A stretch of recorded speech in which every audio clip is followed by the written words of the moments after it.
Merhaba arkadaşlar, örgü kanalıma hoş geldiniz. Çocuklar için kolay ve güzel bir kazak süveter yaptım. Bugün bunun anlatımını sizlerle paylaşmak istiyorum. Ben bugün bu renk iplikler ile kız bebek için yaptım. Aynı modeli siz farklı renk iplikler kullanarak erkek bebekleriniz için de yapabilirsiniz. Ben bugün 3 aylık bir bebek için yaptım bu kazak örgüsünü arkadaşlar. Siz aynı modeli yeni doğan bebek için yapabilirsiniz. Her yaş çocuk için yapabilirsiniz. Yetişkinler için de yapabilirsiniz. Kazak örgüsüne buradan gövde genişliğine göre zincir yaparak başlıyorum. Bebeğinizin veya çocuğunuzun bel ölçüsüne göre ölçüyü alın. Yarısını ön bölüm, yarısını arka bölümü olarak başlayabilirsiniz. Kol altına kadar ölçerek gövde yüksekliğini yaptıktan sonra bu kenarlardan bak kol kesimleri yaptım. Düz yaptım arkadaşlar. Çok zor bir kol kesimi değil. Kol kesimini yaptıktan sonra bu yaka kesimine kadar göz kararı ayarlama yapabilirsiniz. Yapacak olduğunuz çocuğun büyüklüğüne göre her yaş çocuk için yapabilirsiniz arkadaşlar. Kazak örgüsünde iplik olarak 3 renk iplik kullandım bakın. Beyaz renk iplik, şöyle bir sarı renk iplik var, tatlı bir sarı renk. Bir de bu şekilde bir koyu pembe iplik var. İstediğiniz marka iplik ve renkleri kullanarak bu kazak örgüsünü yapabilirsiniz. Pembe renkli ipliğin etiketi yoktu. Onun için renk numarasını bilmiyorum. Sarı ve beyazı zaten her marka ipliklerde bulabilirsiniz. Pembe renk iplik ile her renk tonunu kullanabilirsiniz arkadaşlar. Tığ olarak 5 numara 3 milimetre tığ kullandım.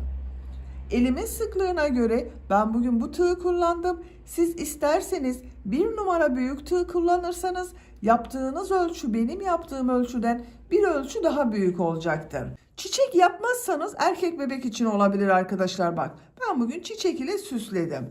Siz de bunun gibi güzel bir çiçek yapmak isterseniz bu çiçeğin olduğu YouTube linkini ben bu izlediğiniz videonun açıklama bölümüne ekliyorum. Bu videonun açıklama bölümünde bulunan kolay örgü çiçek yapımı linkine tıklarsanız bunun gibi bir çiçek yapabilirsiniz veya farklı süslemeler de yapabilirsiniz. Bunu çiçekleri yapmadan sade, düz olarak da kullanabilirsiniz arkadaşlar.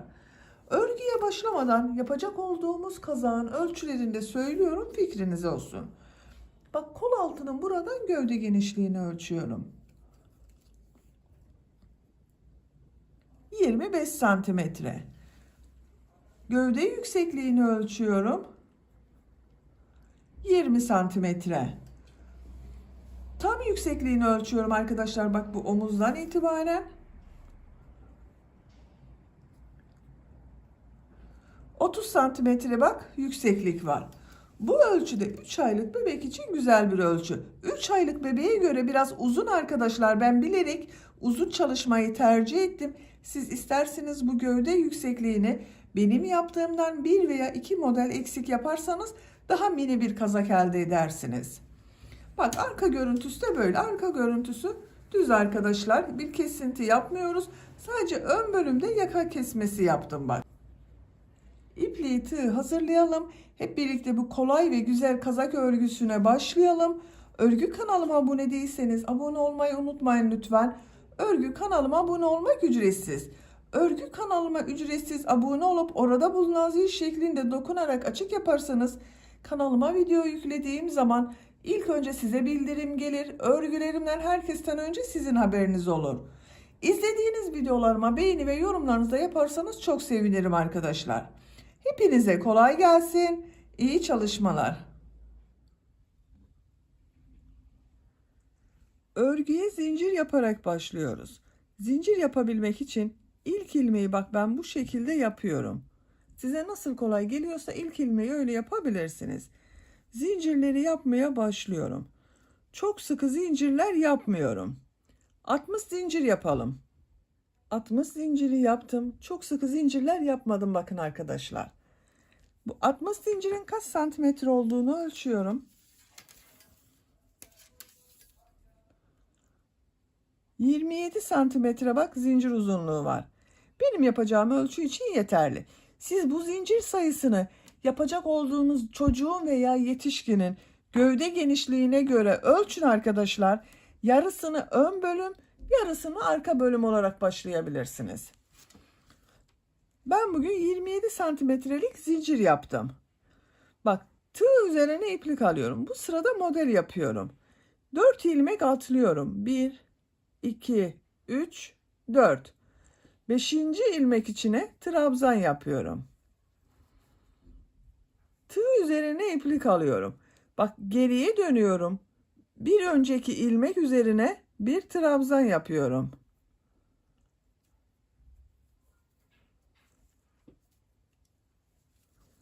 Bak, burada bir çarpı şekli oluşturdum. Tığ üzerine iplik alıyorum. Bir ilmek atlıyorum. 2. ilmek üzerine bir trabzan yapıyorum. Tığ üzerine iplik alıyorum. Atlama yaptığım bak bu ilmeğe dönerek trabzan yapıyorum. Bu bak başta ilmek atlayarak yaptığım bir trabzan olacak arkadaşlar. Tek trabzan olarak. Bir ilmek atlıyorum. 2. ilmek içine trabzan yapıyorum. Tığ üzerine iplik alıyorum. Atlama yaptığım bak bu ilmeğe dönüyorum. Trabzan yapıyorum.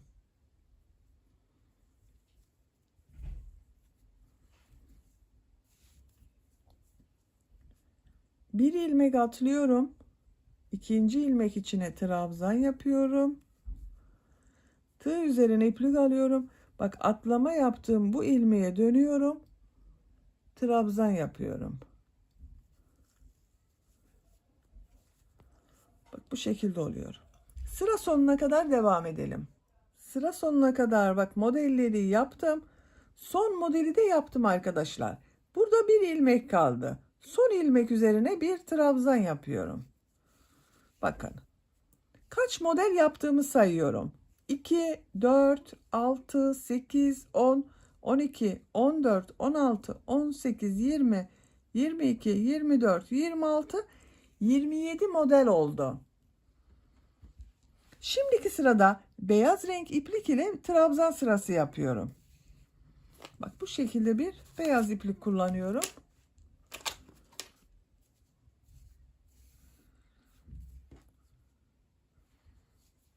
İlmeğin rengini beyaz renkli yapıyorum. Bir zincir yapıyorum, örgüyü sağlamlaştırıyorum. Örgüyü çeviriyorum.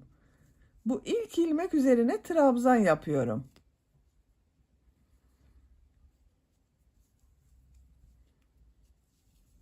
Bak bu ipliği de arada tutuyorum arkadaşlar. Diğer ilmeklere de birer defa trabzan yapıyorum. Her ilmek üzerine bir trabzan yapıyoruz.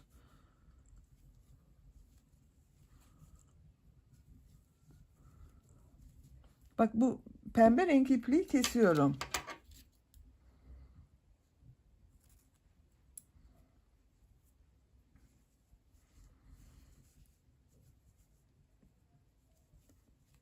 Diğer renk ipliklere trabzan yaparak sıra sonuna kadar devam edelim.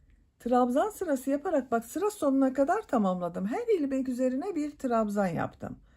Son trabzanda bak burada ilmek atlayarak bir trabzan yaptım. Zincir üzerine trabzan yapıyorum. Bu bir sıra üzerinde 56 trabzan var arkadaşlar. İkinci model sırasındayız. Örgüyü bir sıra renkli iplik ile model yapıyorum. Bir sırada da trabzan sırası yapıyorum. Bu sırada pembe renk iplik ile değil böyle bir sarı kullanıyorum. Bak ben bugün bu üç rengi kullanıyorum. Şimdiki sırada sarı renk iplik ile model sırası yapıyorum. Bir sonraki sırada beyaz renk iplik ile trabzan sırası yapacağız. İlmeğin rengini sarı renk yapıyorum. Bir zincir yapıyorum, sağlamlaştırıyorum. Örgüyü çeviriyorum. İlk ilmek üzerine bak, trabzan yapıyorum.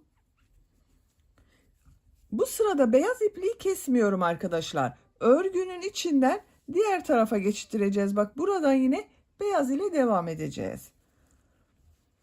Bir ilmek atlıyorum. Bak burada yaptığım modeli yapıyorum. İkinci ilmek içine trabzan yapıyorum. Atlama yaptığım bu ilmeğe dönüyorum, trabzan yapıyorum.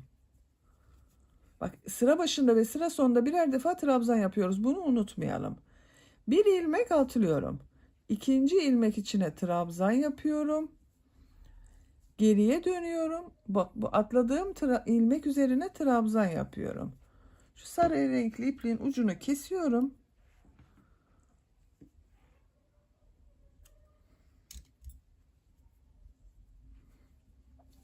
Bak, beyaz ipliği devam ediyorum arkadaşlar. Arada tutuyorum.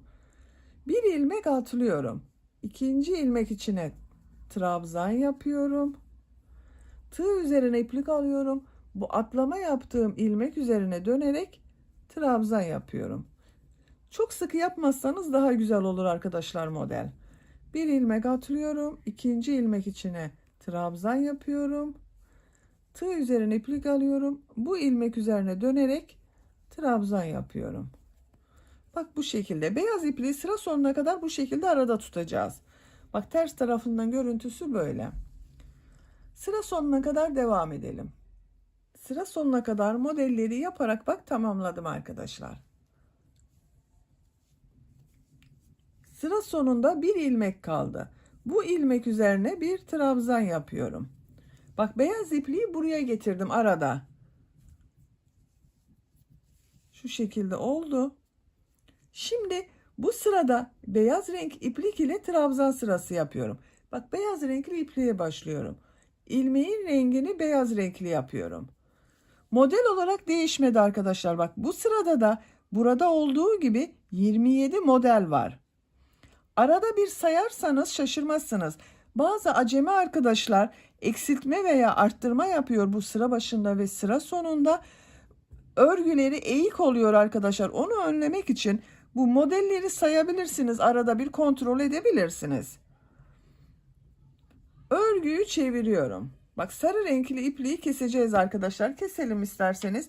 Ben her sırada bu renkli iplikleri kesiyorum. Daha kolay oluyor.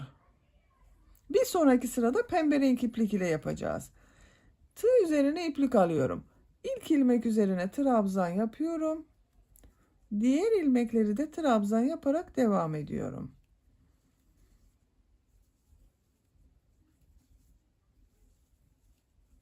Her ilmek üzerine bir trabzan yapıyorum.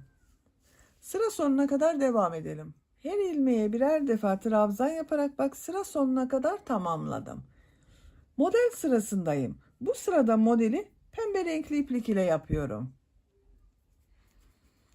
İlmeğin rengini pembe renkli yapıyorum. Siz hangi renk ile yapıyorsanız o olacaktır arkadaşlar.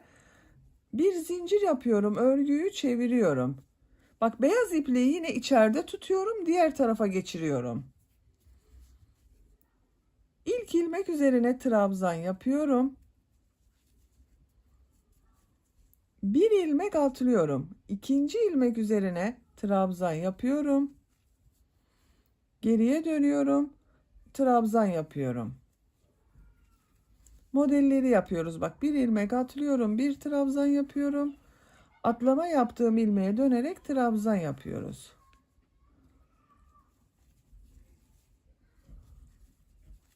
Bakın, ben dönüşümlü yapıyorum. Bu iki renk ile modeller yapıyorum arkadaşlar. Bir sırada pembe renk, bir sırada sarı renkli model yapıyorum. Siz rengarenk de yapabilirsiniz bunu.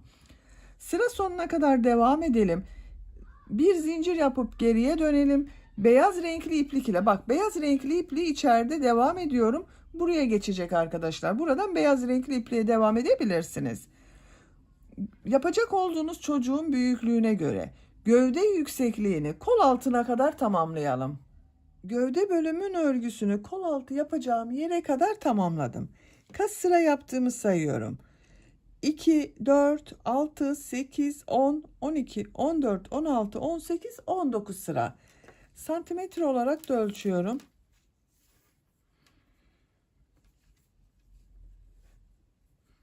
17 santimetre yükseklik var. Benim yapacağım ölçü için yeterli. Sarı renkli ipliği burada kesiyorum.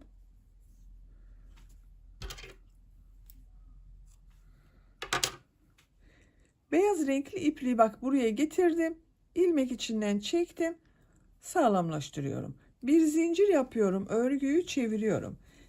Buradan itibaren artık örgüyü yarım trabzan olarak devam ediyorum arkadaşlar. Trabzanları burada bitirdim. Tığ üzerine iplik alıyorum.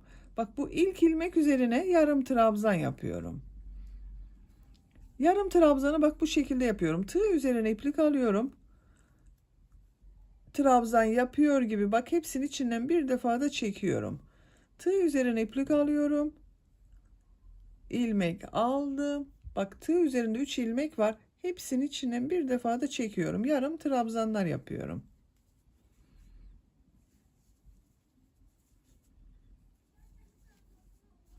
Sıra sonuna kadar devam edelim. Yarım trabzan yaparak sıra sonuna kadar tamamladım.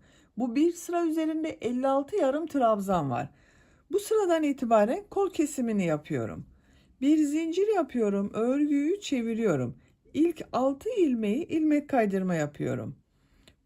Bak, bir ilmek kaydırmayı bak şu şekilde yapıyorum. Tığ ilmeğe taktım, iplik aldım, çektim. Tığ üzerine bulunan ilmekten de çekiyorum.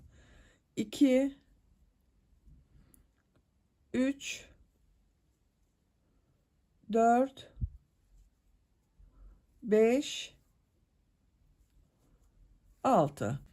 6 ilmek kaydırması yaptım. Tığ üzerine iplik alıyorum. Bak, bu ilmek kaydırma yaptım. Bunu atlıyorum. Bu ilmek üzerine yarım trabzan yapıyorum. Bununla 7 oldu arkadaşlar. Diğer ilmeklere yarım trabzan yaparak devam ediyorum. Sıra sonunda 6 ilmeği boş bırakacağız. 7. ilmeğe yine kesme yapacağız. Sıra sonunda 8 ilmek kalasıya kadar devam edelim. Sıra sonunda 8 ilmek kalasıya kadar yarım trabzanları yaptım. Bak, 1 2 3 4 5 6 7 8. Tığ üzerine iplik alıyorum. Bu 2 ilmeği birlikte yapıyorum bak. Çıkardım, bekletiyorum. İkinci ilmeğe tığ takıyorum, iplik aldım, çıkardım. Bak, tığ üzerinde 4 ilmek var. Hepsinin içinden bir defa da çekiyorum. Burada 1 2 3 4 5 6 ilmek var. Bir zincir yapıyorum, örgüyü çeviriyorum. Bu bir sıra üzerinde 42 ilmek oldu arkadaşlar. 6 ilmek atladım. Bir burada bir burada kesme yaptım. 14 kesme oldu. 56'dan 14 kesme yaptık. 42 ilmek var. İlk ilmek üzerine yarım trabzan yapıyorum. Diğerlerinde yarım trabzan yaparak devam ediyorum. Sıra sonuna kadar devam edelim. Sıra sonuna kadar yarım trabzanlar yaparak tamamladım. Bu bir sıra üzerinde 42 yarım trabzan var. Bir zincir yapıyorum, örgüyü çeviriyorum. Bak, ilk ilmek üzerine yarım trabzan yapıyorum. Diğerlerinde yarım trabzan yaparak devam ediyorum. Birkaç sıra bu şekilde yarım trabzan yaparak devam edeceğiz arkadaşlar. Yaka kesimi yapacağız. Yaka kesimi yapacağımız yere kadar 7-8 sıra olarak bu 42 ilmek ile devam edelim. Bu 42 ilmek ile ben 7 sıra olarak tamamladım. Bak, sayıyorum. Başlangıçtan itibaren 1, 2, 3, 4, 5, 6, 7, 8 oldu. Kol kesimi yaptığım sıradan itibaren 1, 2, 3, 4, 5, 6, 7 sıra. 7 sıra oldu arkadaşlar. Bu sıradan itibaren yaka kesmeye başlıyorum. Bir zincir yapıyorum. Örgüyü çeviriyorum. Bu bir sıra üzerinde 42 yarım trabzan var. Tığ üzerine iplik alıyorum. 10 ilmek üzerine yarım trabzan yapıyorum bak. 1 2 3 4 5 6 7 8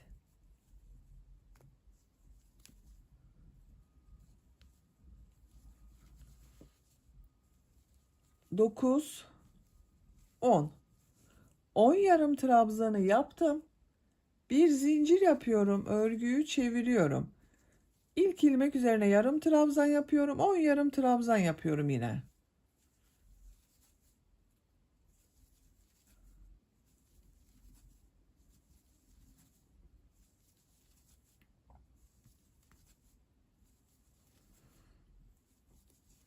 Bak 10 yarım trabzanı yaptım.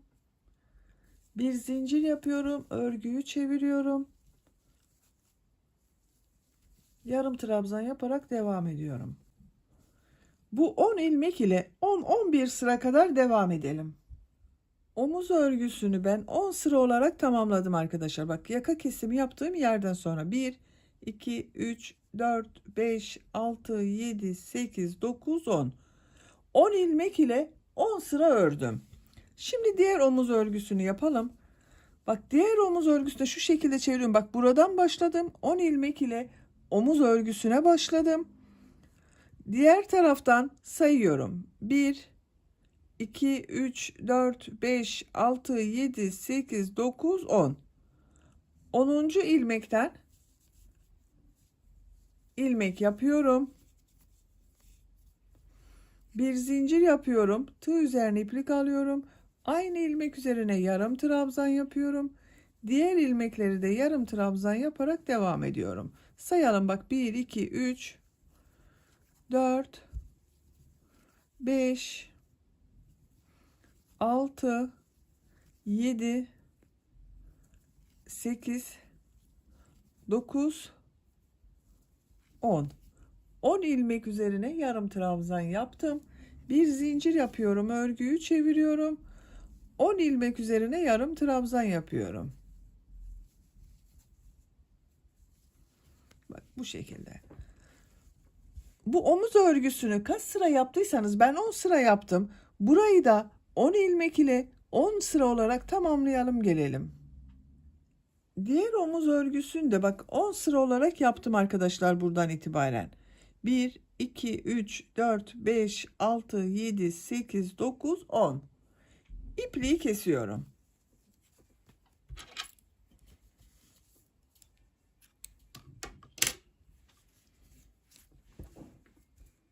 Bak her ikisi de 10'ar sıra oldu bu yaka kesimi yaptığım yerden itibaren. Görüntüsü böyle oldu. Ön bölümün örgüsünü tamamladım. Şimdi arka bölümü de yapalım. Arka bölümü de bunun aynı sayısında başlıyorum arkadaşlar. 60 zincir ile başladım. 60 zincir ile başlıyorum. Bak pembe renk iplik ile şu şekilde ilk ilmeği yapıyorum. Zincirleri yapmaya başlıyorum. 60 zincir yapalım. 60 zinciri yaptım. Bak aynı oldu arkadaşlar. Bununla aynısını yapacağız çünkü. Tığ üzerine iplik alıyorum. 4 ilmek atlıyorum. 1, 2, 3, 4. 5. ilmek üzerine trabzan yapıyorum. Atlama yaptığım bak ilmeğe dönüyorum. Şu bir ilmeğe trabzan yapıyorum. Bir ilmek atlıyorum. Trabzan yapıyorum.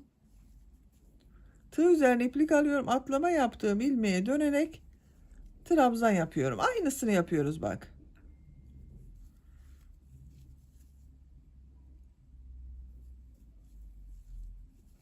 Bak bu şekilde. Bunun aynısını yapalım. Bu kol altı yaptığımız yere kadar. Bak bu beyaz ile bir sıra yarım trabzan yaptım. Oraya kadar arka bölümü de ön bölümün aynısını yaparak tamamlayalım. Arka bölüm örgüsünü de ön bölüm ile aynı yaptım arkadaşlar. Bakın. Şu şekilde aynısı oldu. Bu kol altı kesimi yaptığım yere kadar tamamladım. En son beyaz renk iplik ile de yarım trabzan yaptım. Bu bir sıra üzerinde 56 yarım trabzan var. Bir zincir yapıyorum. Örgüyü çeviriyorum. Burada yaptığım gibi kol kesimi yapıyorum. 6 ilmek üzerinden ilmek kaydırma yapıyorum. 1,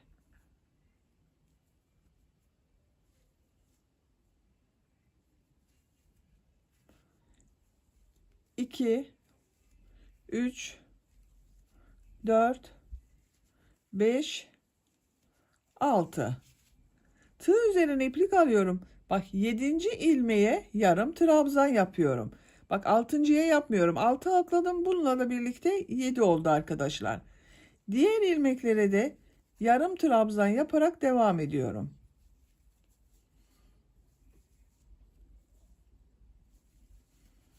Sıra sonunda 8 ilmek kalasıya kadar devam edelim. Sıra sonunda 8 ilmek kalasıya kadar yarım trabzanı yaptım. Bak 1, 2, 3, 4, 5, 6, 7, 8. Tığ üzerine iplik alıyorum. Bu 2 ilmeği birlikte yarım trabzan yapıyorum. Bekletiyorum. Çıkardım bak. Bir zincir yapıyorum. Örgüyü çeviriyorum. Tığ üzerine iplik alıyorum. Her ilmek üzerine bir yarım trabzan yapıyorum.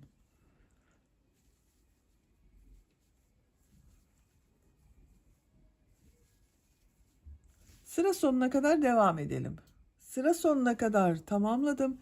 Bir sıra üzerinde 42 yarım trabzan var arkadaşlar.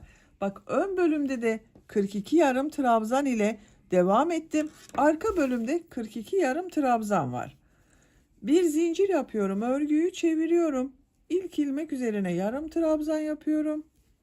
Diğer ilmeklere de yarım trabzan yaparak devam ediyorum. Bakın.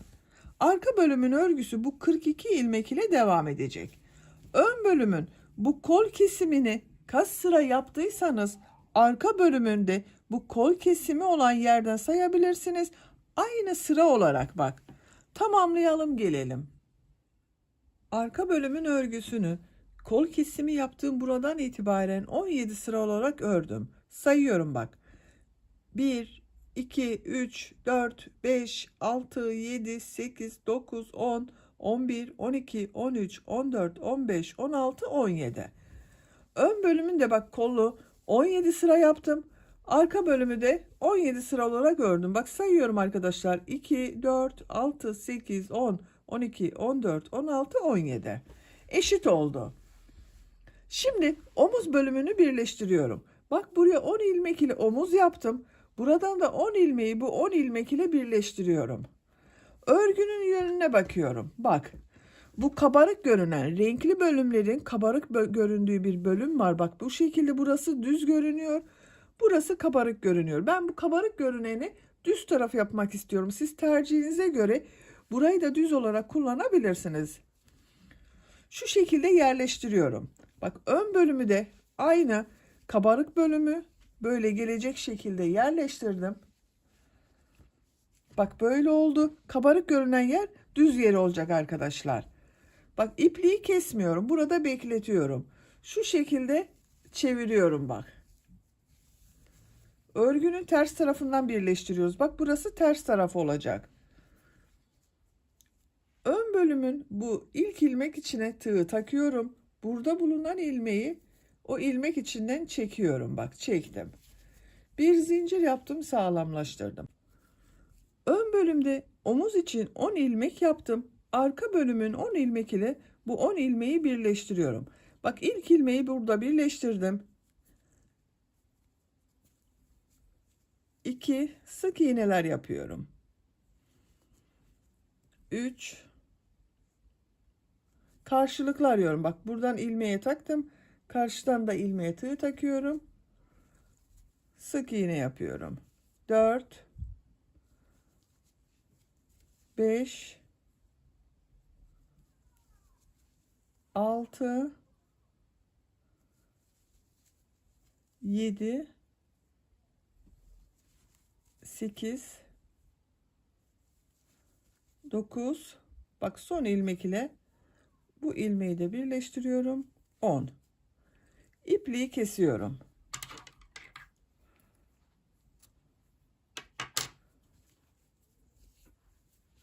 Bakın arkadaşlar, düz tarafının görüntüsü böyle. Diğer omuz örgüsünde aynı birleştiriyorum. Bak, yine örgünün ters tarafından şu ilmeğe tığ takıyorum. Karşıdan da ilmeğe tığ taktım. Buradan ilmek yapıyorum. Bir zincir yaptım, sağlamlaştırdım.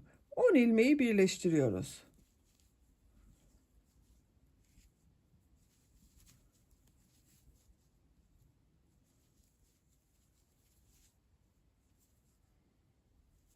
Bak, son ilmeği birleştirdim. İpliği kesiyorum.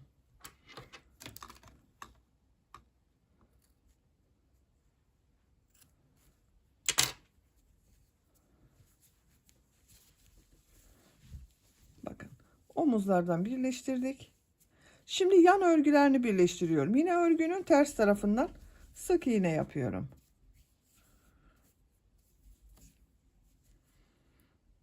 Bak bu ilk ilmeğe tığ taktım. Karşıdan da ilk ilmeğe tığ takıyorum. Buradan ilmek yapıyorum. Beyaz renkli iplik ile yapıyorum. Bir zincir yaptım, sağlamlaştırdım. Sık iğne yapıyorum. Omuz bölümünde yaptığımız gibi sık iğne yapıyorum. Gördüğüm ilmeklere tığ takarak sık iğneler yapıyorum. Bak bu trabzan sıralarında bazı yerde 2 sık iğne yapabilirsiniz. Bazı yerde 1 sık iğne arkadaşlar. Burada çekme yapmasın, fazla da olmasın.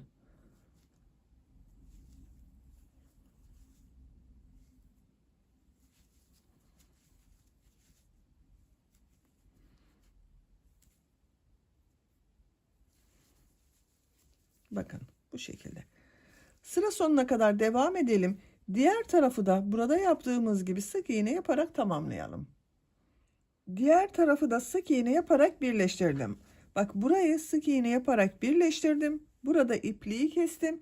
Diğer tarafı da birleştirdim arkadaşlar. Bu ipliği kesmedim. Burada etek ucunda bir düz bir ters örgüler yapacağız. Örgünün düz tarafını çeviriyorum. Bak. Şu şekilde. Örgünün düz tarafı bak böyle oldu.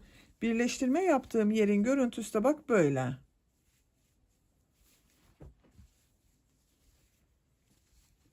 Bak ipliği burada bekletiyorum. 2 zincir yapıyorum. Tığ üzerine iplik alıyorum. Bu sırada beyaz renk iplik ile bir sıra trabzan sırası yapıyorum. Bak bu her ilmek üzerine bir trabzan yapıyorum. Örgüye başlarken zincirler yapmıştık. O zincirlerin üzerine bak trabzan yapıyorum.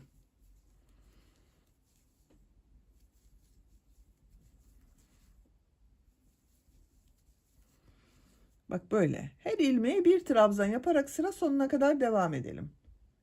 Her ilmeğe bir trabzan yaparak sıra sonuna kadar tamamladım. Son ilmek ile burada yaptığım bak ilk ilmeği ilmek kaydırma yaparak sırayı birleştiriyorum. Bak bir sıra trabzan sırası yaptım. Bu sırada bu yaptığım trabzanları bir düz bir ters boşluktan alarak trabzan yapıyorum. 2 zincir yapıyorum. Tığ üzerine iplik alıyorum. Bu ilk trabzan düz taraftan boşluktan alıyorum. Trabzan yapıyorum. Tığ üzerine iplik alıyorum. Bu trabzanı ters taraftan bak boşluktan alıyorum. Trabzan yapıyorum. Düz taraftan boşluktan alıyorum. Trabzan yapıyorum. Ters taraftan boşluktan alıyorum. Trabzan yapıyorum.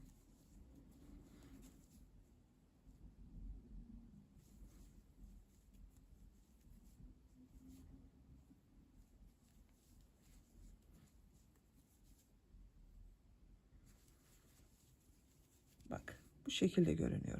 Sıra sonuna kadar devam edelim. Sıra sonuna kadar tamamladım. Bak son trabzanda düz taraftan boşluktan aldım, trabzan yaptım. Son yaptığım ilmek ile bu ilmeği ilmek kaydırma yaparak sırayı birleştiriyorum. Sıra başında yaptığım bak 2 zincir ters tarafta görünen trabzan oldu. Bak görüntüsü böyle arkadaşlar. 2 zincir yapıyorum. Bu sırada bu trabzanları nasıl görüyorsan o yönde boşluktan alıp trabzan yapıyorum. Bak düz tarafta görüyorum. Düz taraftan boşluktan alıyorum. Trabzan yapıyorum. Ters tarafta görüyorum. Ters taraftan boşluktan alıyorum. Trabzan yapıyorum. Düz görüyorum. Düz taraftan boşluktan alıp trabzan yapıyorum. Ters tarafta görüyorum. Ters taraftan boşluktan alıp trabzan yapıyorum.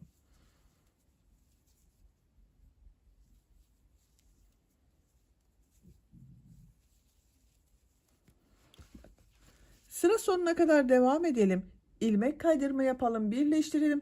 Bir sonraki sırada yine nasıl görüyorsan o şekilde boşluktan alarak trabzan yapalım. Bu bir ters bir düz örgüleri tercihinize göre 4-5 sıra veya 6 sıra olarak tamamlayalım arkadaşlar. 5 sıra olarak tamamladım.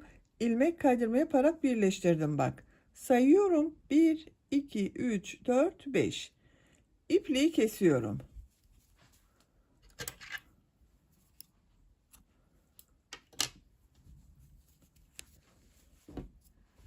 Bak arka görüntüsü böyle oldu arkadaşlar. Ön bölümün görüntüsü de böyle. Ben bunu 5 sıra yaptım. Siz bunu 4 sıra yapabilirsiniz, 6 sıra yapabilirsiniz tercihinize göre. Şimdi kol uçlarını yapalım. Bak ben kol örgüsünün birisini bu şekilde pıtırcık modelleri yaptım çevresinden. Beyaz renk iplik ile diğer kol örgüsünü sizinle yapalım.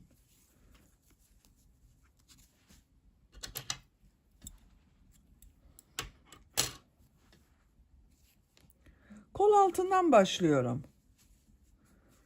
Bak bu birleştirme yaptığım yerde bulunan ilmekten bir ilmek yapıyorum. 2 zincir yapıyorum. Aynı ilmek içine sık iğne yapıyorum. Bir ilmek atlıyorum. İkinci ilmek içine bir sık iğne, 2 zincir, bir sık iğne yapıyorum. Bir ilmek atlıyorum. İkinci ilmek içine bir sık iğne, 2 zincir, bir sık iğne yapıyorum. Bak bu bir ilmek atlıyorum. Bu bak ön bölümün burada bulunan ilmeğe bir sık iğne, 2 zincir, bir sık iğne yapıyorum.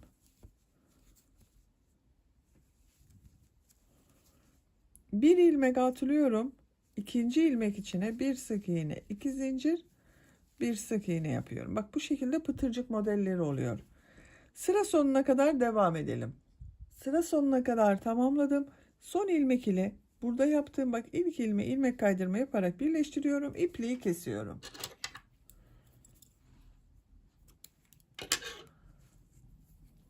Bak arkadaşlar.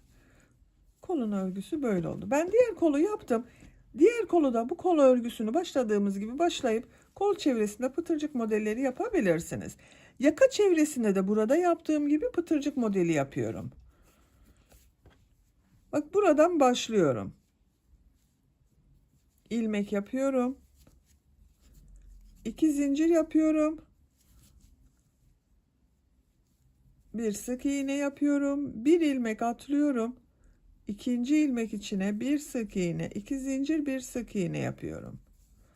Bir ilmek atlıyorum. İkinci ilmek içine bir sık iğne, 2 zincir, bir sık iğne yapıyorum. Bir ilmek atlıyorum. İkinci ilmek içine bir sık iğne, 2 zincir, bir sık iğne yapıyorum. Bak pıtırcık modelleri yapıyoruz. Yaka çevresinde pıtırcık modelleri yaparak sıra sonuna kadar devam edelim. Yaka çevresinde pıtırcık modelleri yaparak bak başladığım yere kadar tamamladım. Son ilmek ile burada yaptığım ilk ilmeği ilmek kaydırma yaparak birleştiriyorum. İpliği kesiyorum.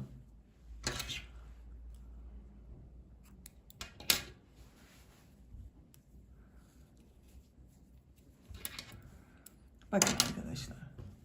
Yakanın görüntüsü böyle oldu. Buradan başladım. Çevresinde pıtırcık modelleri yaptım. Böylece tamamlamış oldum. Bakın çok güzel ve kullanışlı bir süveter kazak yaptık. Bitmiş olarak size ölçülerini söylüyorum. Kol altının buradan gövde genişliğini ölçüyorum. 25 santimetre. Yüksekliğini ölçüyorum. Kol altından gövde yükseklik 20 santimetre. Omuz yüksekliğini ölçüyorum arkadaşlar. Bakın arka bölümden ölçelim. Bu kol yüksekliğini ölçüyorum. 9 santimetre. Omuz genişliğini de ölçüyorum. 5 santimetre bak genişlik var. Bak burası 5 santimetre oldu. Bu da 3 aylık bebek için güzel bir ölçü oldu. Beni dinlediğiniz ve izlediğiniz için hepinize çok teşekkür ederim. Örgü kanalıma abone değilseniz abone olmayı unutmayın lütfen. Örgü kanalıma abone olmak ücretsiz. Örgü kanalıma ücretsiz abone olup orada bulunan zil şeklinde dokunarak açık yaparsanız kanalıma video yüklediğim zaman ilk önce size bildirim gelir. Örgülerimden herkesten önce sizin haberiniz olur. Sizlerle yeni örgülerde görüşmek dileğiyle. Hoşça kalın, sevgiyle kalın.